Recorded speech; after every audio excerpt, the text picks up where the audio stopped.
ನಮಸ್ಕಾರ ಸ್ನೇಹಿತರೆ, ನಮ್ಮೂರು ನಮ್ಮ ಜನ ಚಾನಲ್ಗೆ ಸ್ವಾಗತ.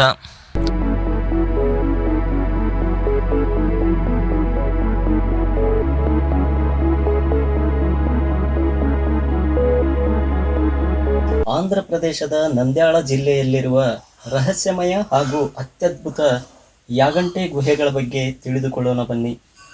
ಯಾಗಂಟೆಯ ಶ್ರೀ ಉಮಾಮಹೇಶ್ವರ ದೇವಸ್ಥಾನದ ಸುತ್ತ ಆವರಿಸಿರುವ ಗುಹೆಗಳು ಅತ್ಯಂತ ರಹಸ್ಯಮಯವಾಗಿದ್ದು, ಮುಖ್ಯವಾಗಿ 3 ಗುಹೆಗಳು ಕುತೂಹಲ ಕೆರಳಿಸುತ್ತವೆ. ಇಲ್ಲಿರುವ ಒಂದು ಗುಹೆಯಲ್ಲಿ ಸಪ್ತ ಋಷಿಗಳಲ್ಲಿ ಒಬ್ಬರಾದ ಅಗಸ್ತ್ಯ ಋಷಿಗಳು ತಪಸ್ಸು ಮಾಡಿದ್ದರೆನ್ನಲಾಗಿದ್ದು, ಈ ವಿಶಾಲವಾದ ಗುಹೆಯಲ್ಲಿ ಅಗಸ್ತ್ಯ ಋಷಿಗಳು ಪ್ರತಿಷ್ಠಾಪಿಸಿದ್ದರು ಎನ್ನಲಾದ ಶಿವಲಿಂಗ ಇದ್ದು, ಈ ಪ್ರಶಾಂತ ಪರಿಸರದಲ್ಲಿ ವೆಂಕಟೇಶ್ವರ ಮೂರ್ತಿ ಪ್ರತಿಷ್ಠಾಪಿಸಿ ಇಲ್ಲೊಂದು ದೇವಸ್ಥಾನ ನಿರ್ಮಿಸಬೇಕು ಎಂದು ಅಗಸ್ತ್ಯ ಋಷಿಗಳು ಬಯಸಿದ್ದರು. ಅದಕ್ಕಾಗಿ ವೆಂಕಟೇಶ್ವರ ಮೂರ್ತಿಯನ್ನು ಕೆತ್ತುವ ಸಂದರ್ಭದಲ್ಲಿ ಮೂರ್ತಿಯ ಬೆರಳೊಂದು ಮುಕ್ಕಾಗಿದ್ದರಿಂದ ವೆಂಕಟೇಶ್ವರ ದೇವಸ್ಥಾನ ನಿರ್ಮಿಸುವ ಕನಸು ನನಸಾಗುವುದಿಲ್ಲ. ಅದರ ಬದಲು ಉಮಾಮಹೇಶ್ವರ ದೇವಸ್ಥಾನವನ್ನು ನಿರ್ಮಿಸಲಾಗಿದೆ.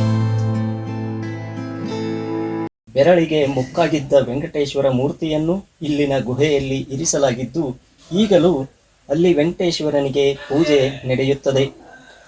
100 ಮೆಟ್ಟಿಲನ್ನು ಏರಿ ವೆಂಕಟೇಶ್ವರನ ದರ್ಶನ ಮಾಡಬೇಕು. ಇಲ್ಲಿರುವ ಇನ್ನೊಂದು ಗುಹೆಯ ವಿಶೇಷತೆ ಎಂದರೆ, ಕಾಲಜ್ಞಾನಿ ವೀರಬ್ರಹ್ಮೇಂದ್ರ ಸ್ವಾಮಿಗಳು ಇಲ್ಲಿನ ಗುಹೆಯಲ್ಲಿ ಕುಳಿತು ಕಾಲಜ್ಞಾನ ಗ್ರಂಥವನ್ನು ರಚಿಸಿದರು ಎಂದು ನಂಬಲಾಗಿದೆ. ಈ ಗುಹೆಯೊಳಗೆ ಶಿವಲಿಂಗಕ್ಕೆ ನಿತ್ಯ ಪೂಜೆ ಪುನಸ್ಕಾರಗಳು ನಡೆಯುತ್ತವೆ.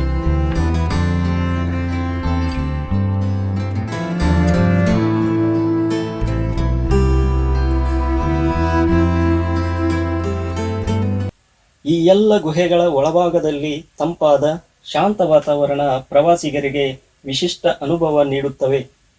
ಬೆಟ್ಟಗಳ ಮಧ್ಯ ನಿಸರ್ಗ ನಿರ್ಮಿಸಿರುವ ಈ ಗುಹೆಗಳು ಪ್ರಕೃತಿ ಪ್ರಿಯರಿಗೆ ಅಚ್ಚುಮೆಚ್ಚಿನ ತಾಣವಾಗಿದೆ.